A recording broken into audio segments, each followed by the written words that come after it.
नमस्कार दोस्तों, स्वागत आपका हमारे चैनल पर। हाथों में पेंट का ब्रश और बालों पर लगा सफ़ेद रंग, मीरा सीढ़ी पर चढ़ी हुई अपने बेडरूम की दीवार पर आखिरी टच दे रही थी। दिवाली आने वाली थी और इस बार मीरा ने पूरे घर को अपने हाथों से सजाने का बेड़ा उठाया था। पिछले 5 सालों में उसने इस घर को सिर्फ ईंट पत्थर का मकान नहीं बल्कि अपनी रूह से सींचा था।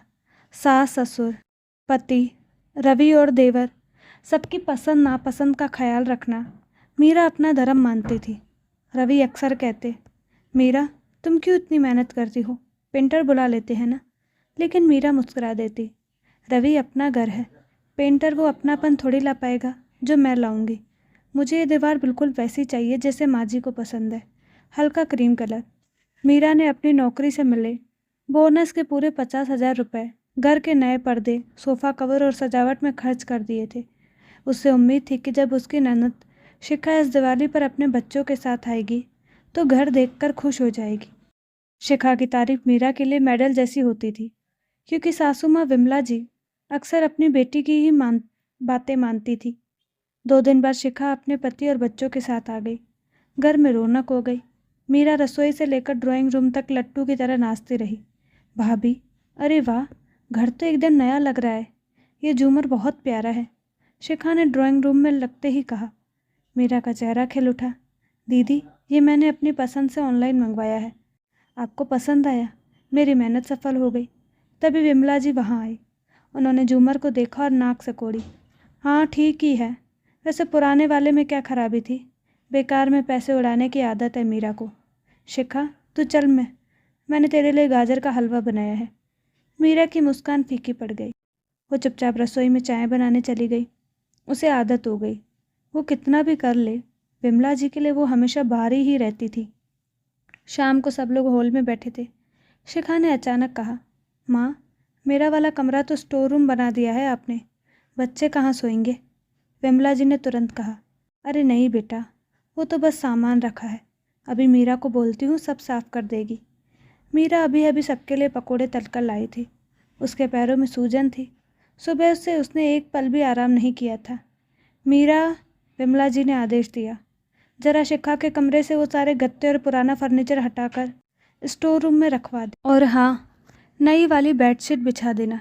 दामाद जी को धूल से एलर्जी है, अच्छे से पोछा लगाना। मीरा ने रवि की तरफ देखा। रवि मोबाइल में लगा था।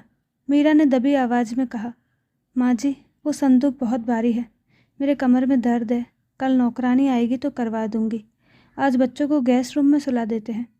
विमला जी का चेहरा तमतमा गया। Guest room? मेरी बेटी अपने ही घर में मेहमान बनकर रहेगी, और कमर दर्द का बहाना मत बना, अभी जवान है तू। शिखा साल में एक बार आती है, इतना भी नहीं कर सकती। शिखा ने भी तंज कसा। रहने दो माँ, भाभी को तकलीफ होगी, हम होटल चले जाते हैं, वैसे भी अब ये घर तो भाभी का है, हम तो पराए हो गए हैं। ये सुनना था कि विमला जी ने मीरा के हाथ से पकौड़ों के प्लेट छीनकर मेज पर पटक दी। खबरदार, जो होटल की बात की, ये घर मेरा है और मेरे जीते जी मेरी बेटी का ही रहेगा। मीरा, अभी के अभी कमरा साफ करो। मीरा की आंखों में आंसू आ गए। वो चुपचाप उठी और उस भारी संदूक को खिसकाने चली गई। रवि ने उसे जाते देखा, पर माँ के डर से कुछ नहीं बोला। मीरा ने अकेले पूरा कमरा सेट किया, नई चादरें बिछाई और अपनी खरीदी हुई महंगी सुगंधित मोमबत्तियाँ वहाँ सजा दी। अगले दिन धनतेरस थी। मीरा ने अपने बोनस के बचे हुए पैसों से विमला जी के लिए एक सोने की अंगूठी खरीदी थी। उसने सोचा था कि शायद ये देखकर माँ जी खुश हो जाएगी। शाम को पूजा के बाद मीरा ने वह डिब्बी विमला जी के पैरों में रखी। माँ जी, ये आपके लिए। विमला जी ने डब्बी खोली, अंगूठी देखी और बेरुखी से रख दी। ठीक है, वैसे भी अब इस उम्र में मैं अंगूठी कहाँ पहनूंगी, शिखा को दे देती हूँ, उसे पसंद आएगी। मीरा सन्न रह गई। पर माँ जी, ये मैंने आपके नाप की बनवाई थी, शिखा दीदी के लिए तो मैंने अलग से साड़ी ली है। तो क्या हुआ? विमला जी ने आवाज़ ऊंची की। मेरी चीज़ें मैं जिसे चाहूँ दूँ, और तू इतना एहसान क्यों जता रही है? क्या तूने ये घर खरीद लिया है जो हम पर हुक्म चला रही है? तभी शिखा अंदर से आई। उसके हाथ में वही झूमर था जो मीरा ने बड़े चाव से लगवाया था। माँ, ये झूमर मुझे बहुत पसंद आ रहा है, मेरे नए फ्लैट के हॉल में बहुत जचेगा, मैं इसे ले जा रही हूँ। मीरा का दिल धक्के से रह गया। उसने वो झूमर अपनी पहली सैलरी के सेविंग से हफ्तों ढूंढ कर ख़रीदा था। दीदी प्लीज़, मीरा से रहा नहीं गया। वो मैंने इस घर के लिए लिया था। अभी तो उसे लगे हुए 2 दिन भी नहीं हुए। आप दूसरा ले लीजिए ना। विमला जी भड़क गई। मीरा, तेरी जुबान बहुत चलने लगी है। एक झूमर के लिए तू मेरी बेटी को मना कर रही है। अरे ये घर शिखा का है, वो जो चाहे ले जा सकती है। तू तो कल की आई है और कल चली जाएगी। लेकिन ये मेरी बेटी है। रवि जो अब तक चुप था बोला, माँ, मीरा ने बहुत प्यार से लिया था। तू चुप रह जोरू के गुलाम, विमला जी चिल्लाई। जब से ये आई है घर का बंटवारा कर रही है। सुन ले मीरा, इस घर की हर चीज़ पर, हर दीवार पर पहला हक मेरी बेटी का है। तू बस यहाँ रह रही है, इसका मतलब ये नहीं कि तू मालकिन बन गई। ज़्यादा शौक है सजाने का तो अपने बाप के घर जाकर सजा। उस पल मीरा के अंदर कुछ टूट गया। कांच की तरह नहीं बल्कि धागे की तरह। बिना आवाज़ के वो चुपचाप अपने कमरे में आ गई। उसने दीवार पर किए उस क्रीम कलर के पेंट को देखा। उसने उन पर्दों को देखा जिन्हें उसने घंटों बाजार में घूमकर पसंद किया था। उसे आज समझ गया कि वो इस घर को चाहे अपने खून से भी सींच ले, वह यहाँ सिर्फ एक किराएदार है जिसकी हैसियत सिर्फ किराया, सेवा और समर्पण चुकाने तक है। मालिकाना हक तो शिखा का ही रहेगा, जो साल में 2 दिन आकर भी इस घर की बेटी है। और मीरा जो 365 दिन इस घर की धूल साफ करती है, वो सिर्फ एक बहू है, एक काम करने वाली मशीन। मीरा ने अपने आंसू पोंछे।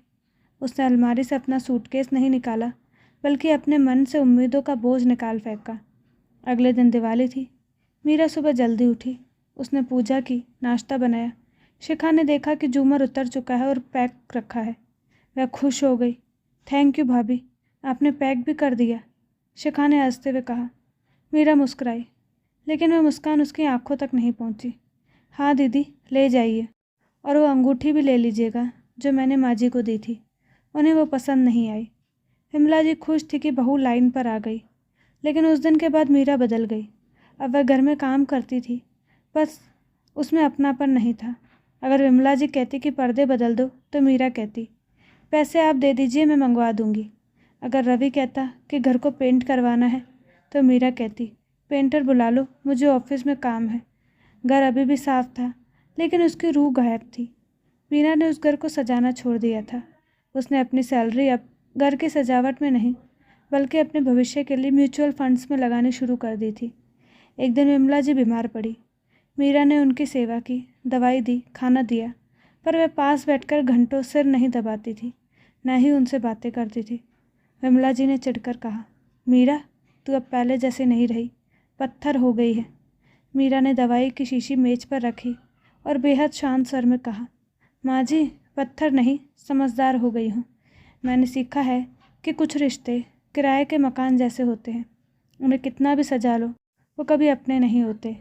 किराए के मकान में इंसान बस रहता है, उसे दिल नहीं लगाता। मैंने भी अब इस घर में रहना सीख लिया है, जीना छोड़ दिया है। विमला जी सन्न रह गई। उन्होंने मीरा की आंखों में देखा।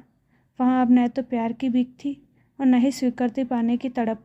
वहाँ सिर्फ एक शून्य था, और वो शून्य विमला जी के बुढ़ापे को डरा रहा था। क्योंकि किराएदार मकान खाली कर सकता है, लेकिन घर तो अपनों से ही चलता है, और उन्होंने अपनों को पराया कर दिया था। तो दोस्तों, आपको कहानी कैसे लगी अपनी राय कमेंट बॉक्स में ज़रूर दें। साथ ही हमारे चैनल को लाइक शेयर सब्सक्राइब करना ना भूलिए। धन्यवाद।